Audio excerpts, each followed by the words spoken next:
नून league की chief organiser Maryam Nawaz और सदर शहबाज शरीफ लंदन के लिए रवाना हो गए। नवाज शरीफ, शहबाज शरीफ और मरियम नवाज की जुम्मे को अहम मुलाकात होगी। पिंडी में मतरूका वक्फ अमलाक बोर्ड ने शेख रशीद की लाल हवेली को सील कर दिया। हवेली के मरकजी दरवाजे समेत 7 दरवाजे सरबे मोहर कर दिए गए। लाल हवेली की रजिस्ट्रेशन मनसूख कर दी गई। कोई इंतकामी कार्रवाई नहीं की गई। शेख रशीद अपील में जा सकते हैं। डिप्टी एडमिनिस्ट्रेटर मतरूका वक्फ अमलाक बोर्ड की गुफ्तगू।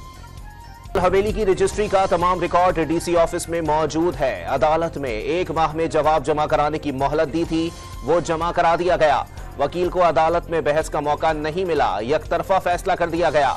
शेख रशीद के भतीजे शेख राशिद का बयान। IMF का पाकिस्तान से अमीरों से मजीद टैक्स लेने और गरीबों को तहफ्फुज़ देने का मुतालबा। पाकिस्तानी अवाम भी यही चाहते हैं। आलमी मालियाती फंड की सरबराह क्रिस्टलिना की निगरान वजीर आजम से न्यूयॉर्क में गुफ्तगू। माशी ताउन और इस्तेहकाम की कोशिशों पर तबादला ख्याल। अनवारुल हक काकड़ ने मुलाकात को तामीरी करार दे दिया। कनाडा के वजीर आजम जस्टिन ट्रूडो ने सिख रहनुमा हरदीप सिंह निज्जर के कत्ल में भारत के मुलविस होने पर आलमी रहनुमाओं को एतमाद में ले लिया। अक़वाम मुत्तहिदा के जनरल असम्बली इजलास के साइड लाइन्स पर कैनेडियन वजीर आजम ने आलमी रहनुमाओं से 1-on-1 मुलाकातें की। चेयरमैन सेनेट के भाई राजिक संजरानी को तौहीन अदालत का notice.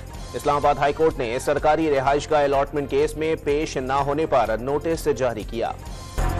Site super highway Karachi से पुलिस ने 3 डकैत को गिरफ्तार कर लिया। मुल्जिमान के कब्जे से कंस्ट्रक्शन कंपनी का सामान बरामद। और कोहे पैमा नायला कयानी 8000 से जायद बुलंद चोटी मनासलो सर करने वाली पहली पाकिस्तानी खातून बन गई।